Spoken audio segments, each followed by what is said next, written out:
জানি না সুমন্ত দাদা, তুমি আমার এই ভিডিওটা হয়তো পাবে কি পাবে না, বাট তবুও আমার কিছু কথা বলার ছিল তোমাকে, সেই জন্য আমি এই ভিডিওটা করছি।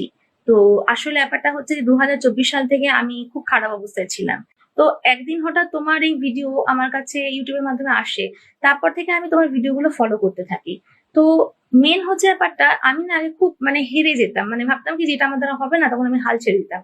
কিন্তু আমাকে কিনা কেউই বুঝিয়ে পারতো না যে তোকে শেষ পর্যন্ত লড়তে হবে, করে দেখতে হবে। কিন্তু তুমি এত সুন্দর করে বোঝাও না, যেখানে আমি অনেক বিশেষ করে না, আমি যুক্তির উপর একটু বিশ্বাস বেশি করি। আমার না যে একটু লজিক্যাল কথাবার্তা বলে তাকে আমার পছন্দ হয়। তো তুমি এত সুন্দর যুক্তি দিয়ে কথাগুলো বলো না, সেজন্য আমার খুব ভালো লেগেছে।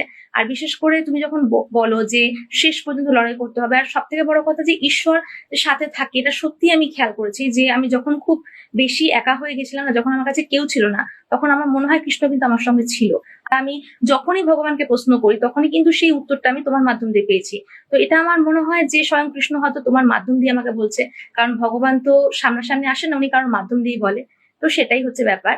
তো তুমি এত সুন্দরভাবে বোঝাও আর এত সুন্দর কথা বলো যে সত্যি মন থেকে আমি অনেক জোর পেয়েছি, নিজেকে একটু হলেও পাল্টাতে পেরেছি।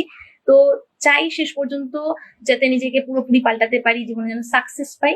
তো যে বিষয়টা নিয়ে আমি ভগবানের কাছে প্রার্থনা করি, সেই বিষয়ে যেন সাকসেস আসে।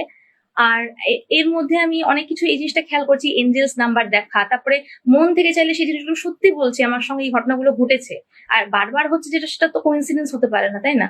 তো আমার মনে হয় ঈশ্বর আমার সঙ্গে আমাকে হেল্প করছে, আছেন। আর যে বিষয়টা আমি জানতে চাইছি সেটার জন্য হয়তো আমাকে ওয়েট করাচ্ছে, আমি জানি না এখন সামনে কি আছে, বলতে পারবো না। তো আশা করি ভালোই যাতে কিছু হয়, যাতে পজিটিভ অ্যান্সারই পাই, সেটাই আশা করবো। হয়তো ভগবান আমার জন্য কিছু ভালোই ভেবে রেখেছে, সেটাই হবে। তো আমার একটাই রিকোয়েস্ট যে দাদা, তুমি সবসময় এরকম ভিডিও বানাতে থেকো, সবসময় আমাদের পাশে এরকম ভাবে থেকো। আর সবটা যেন ভালো হয় শেষ পর্যন্ত, তুমি যেরকম বলো যে শেষ পর্যন্ত সব ভালো হবে, তো সেটাই যেন হয়।